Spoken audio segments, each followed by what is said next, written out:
Ancient Greece was home to one of the most fascinating and influential cultures in history.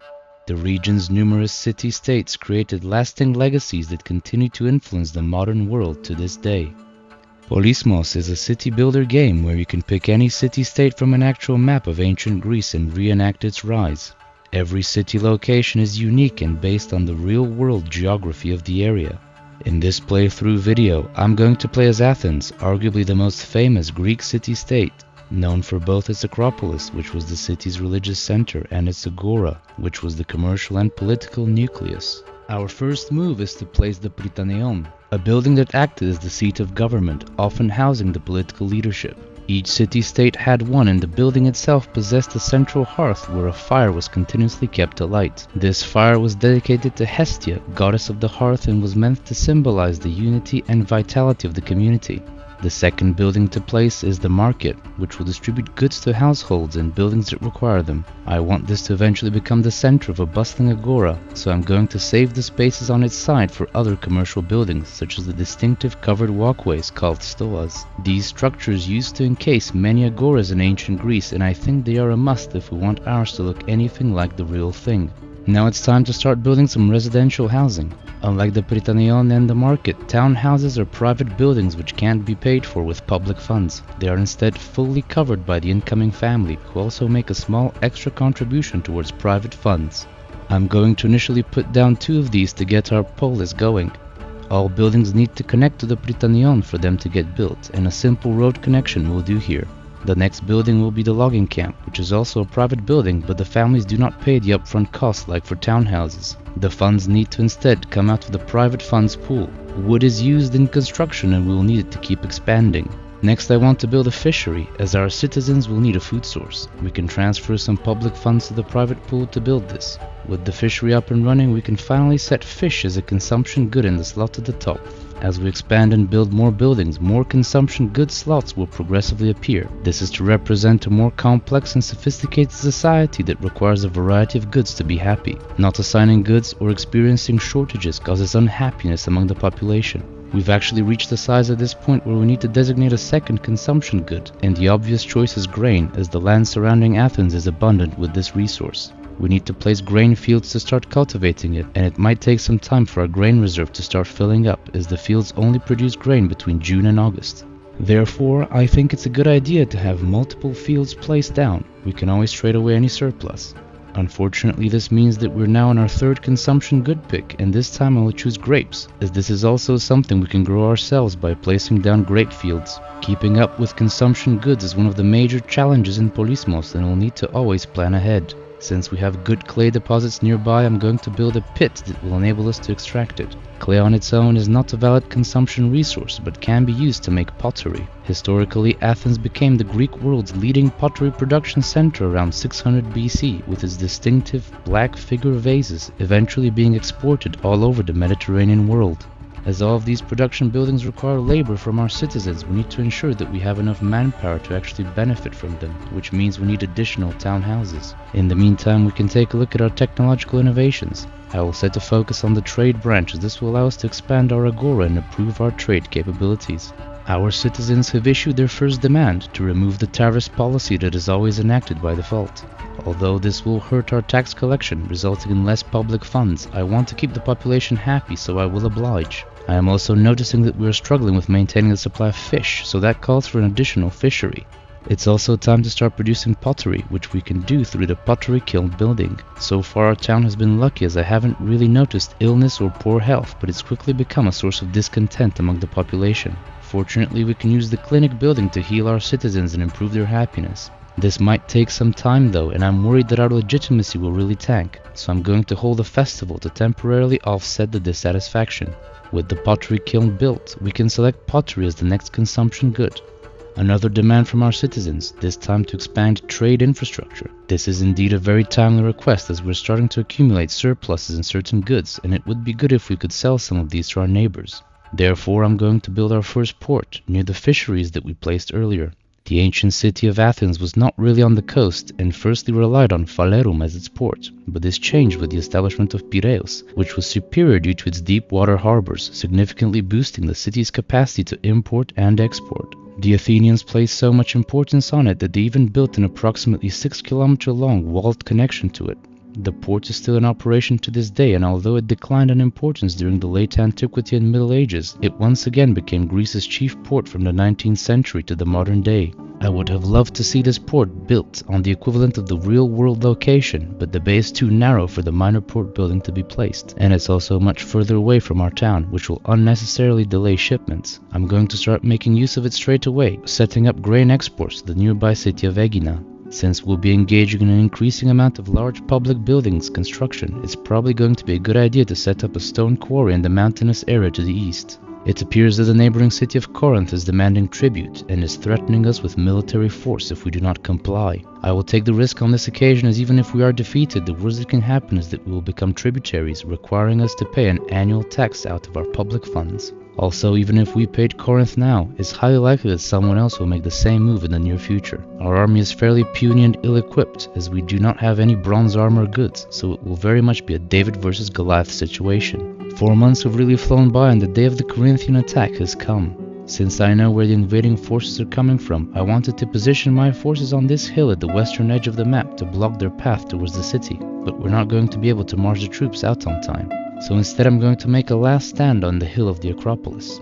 This is rather fitting, as along with the religious function of the Acropolises, they were also used as defensive fortifications, with many of them featuring walls and towers. Unfortunately, we don't have any of that, and our soldiers make easy pickings for the larger and better equipped Corinthian force, meaning we are now officially tributaries and we need to pay 20% of our annual revenue to the overlord. Life carries on for our citizens though, as they demand more trade infrastructure. Since the public treasury is skint, I'm going to build a trade depot, which is a private building. I also need to pick the next consumption good, and this time I'll go with wine. I need to build a wine press building to start producing wine out of grapes. Wine was very much a sought-after commodity in the ancient world, just as it is today, and as such attracted a high price. I want to build up our production base and make wine the cornerstone of our trade strategy. As production ramps up, I'm going to start importing grapes, as I don't believe our current production is going to be enough to feed the wine press. The populace appears to have not been satisfied with the meager trade depot I had built, so have issued yet another trade infrastructure demand. This time I want to go for something a little more grandiose, like the miner's stoa, which will look really nice as the northern edge of our agora. However, the public treasury is still not exactly flush with cash. The private pool is doing okay though, and I can use the entice action on families to get them to contribute even more to it. I can then use the emergency tax action to move funds into the public pool. All these actions cost a lot of authority, but thankfully we haven't had much of a need to use it up until now. With the funds collected, we can order construction to begin. We also just need to set up an import route for marble, as building the stoa does require this resource, no doubt for its distinctive marble columns. Because we are importing more than we are exporting at the moment, our private funds pool gets depleted quite quickly, so we need to provide stimulus by transferring funds from the public treasury to ensure we can finish the building. To address this issue long term though, we will need to start exporting more goods, or better yet, focus on higher value ones. I can see that our grape supply is steady and we've built up a bit of a wine surplus, so we'll start exporting. Fortunately, the stoa has increased our trade power, allowing us to have more active trade routes. Innovation-wise, it would appear we have completed the mercantile branch, so I've switched the focus to civic, where we are lagging behind. I also had another townhouse built to increase the labor pool, but unfortunately this means that we require another consumption good. This time I will pick olives and set up an import route for them. We can grow them domestically, but the viable sites overlap with our existing grain and grape farms, and the remaining ones are too far away to the west. In the meantime, we've also been issued with another demand to expand trade infrastructure, but I'm going to ignore this one, as both the public and private pools are nearly empty at the moment, and I don't want to use the entice action, as I want to save up some authority since this has also been depleted recently. One of the key challenges I've been having in-game so far has been increasing public funds. I revoked the tariff policy early on as it wasn't popular with our citizens, but this was the only source of tax revenue other than the poll tax. So I'm going to use up the authority I've just built up to enact a property tax, which should greatly improve this situation and allow us to construct more public buildings. In preparation for the next consumption good, I'm going to start building an olive oil press. Since we're already importing olives, this is an obvious choice, and it can also be a valuable export good if we build up a surplus. Olive oil was actually one of ancient Greece's primary agricultural exports, and the Greeks are thought to be the first civilization in the world to cultivate the olive tree and manufacture olive oil, which had many uses, including for cooking, lighting, and religious ceremonies.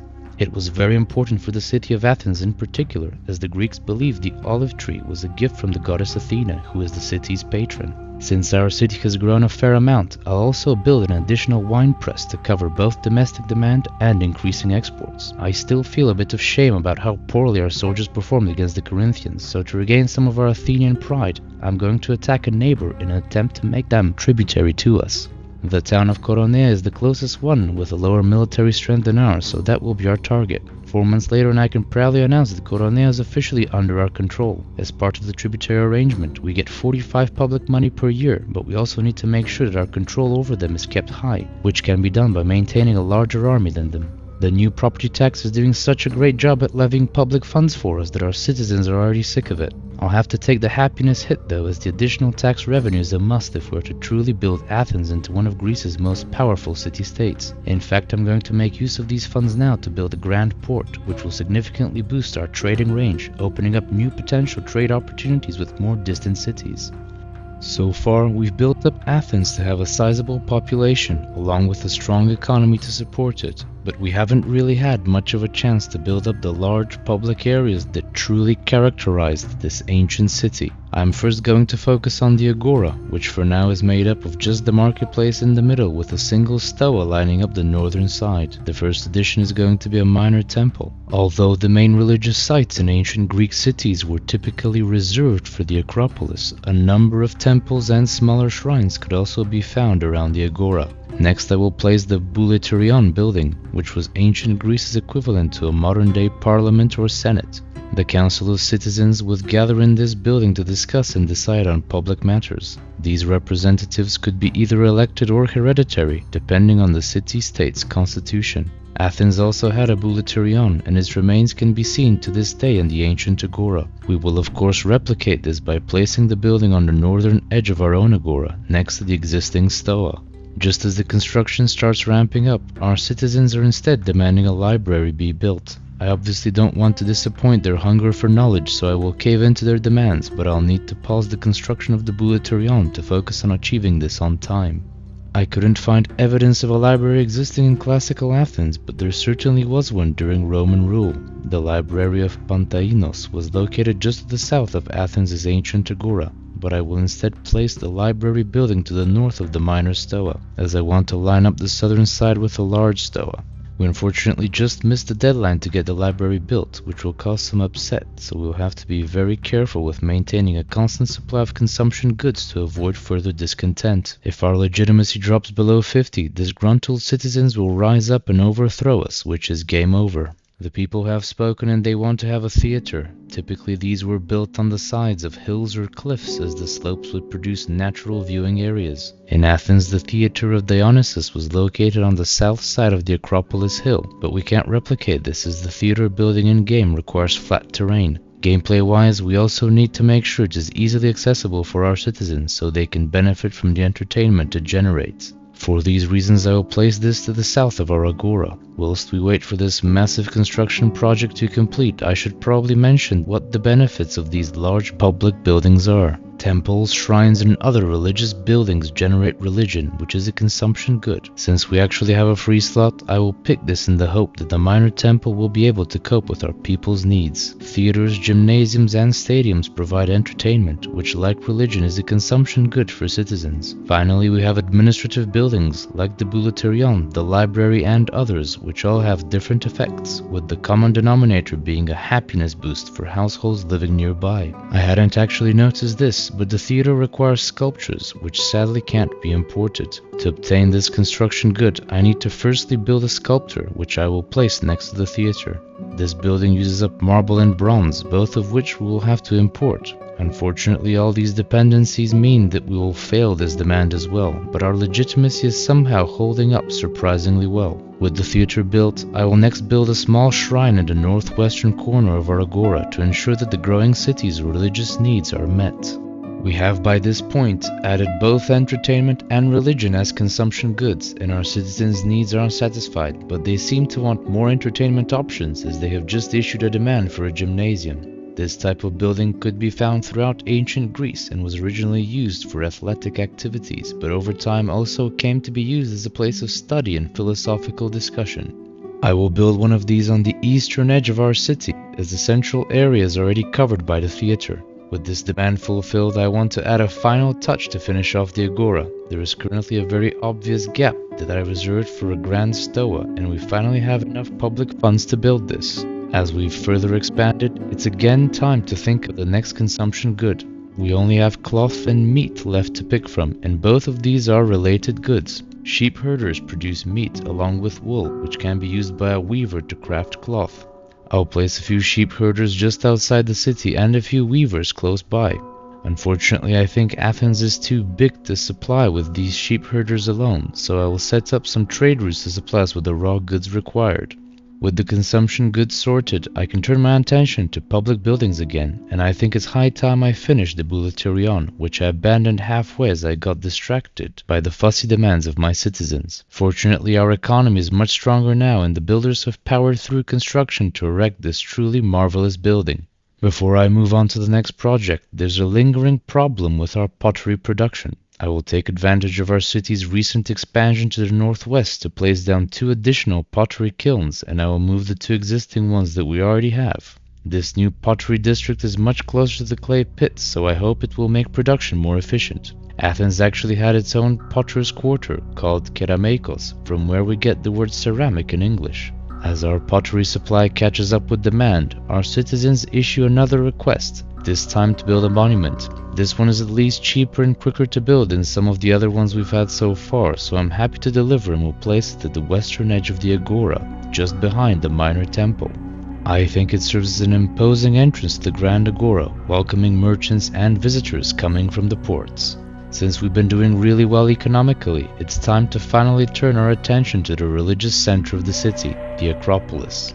These sites were almost always located on steep hills and functioned primarily as places of worship, but would also be used as forts in times of war. The structures that could be found here were mainly altars, monuments, and numerous temples, all of which were sometimes protected by a wall. Early on, I identified this hill as the real-world location of the Athenian Acropolis, and is perfectly suited for this. The first building I will place is going to be the Grand Temple, which will act as the main building on our Acropolis, very much like what the Parthenon is to the Athenian Acropolis. This is a big building project, so I'll need to once again put our supply chains to work, but it's all worth it in the end, as the sight of the finished temple is truly magnificent. I'm going to add some final touches to the Acropolis to fill up the space on the hill. I will move the small shrine from the edge of the Agora as it looks slightly awkward there and place it at the entrance of the Acropolis. This is my homage to the Propylaea, which was the ceremonial gateway of the Athenian Acropolis and served as the partition between the secular and religious parts of the city. Next, I will place a monument just at the back of the Grand Temple. Although the monument is obviously not a statue of a human figure, I'd like to think of it as the equivalent of the statue of Athena Promachos, which was a massive bronze depiction of the city's patron goddess. The final major building to place here will be a minor temple, just to the side of the Grand Temple. This smaller temple can be likened to the real-world Erecting, also known as the Temple of Athena Polias. To give our Acropolis a more polished look, I will add some braziers and trees. With the Acropolis complete, let's take a quick tour of our city.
That's all for this playthrough. If you enjoyed it as much as I did, please like and subscribe to the channel for more historical gaming content.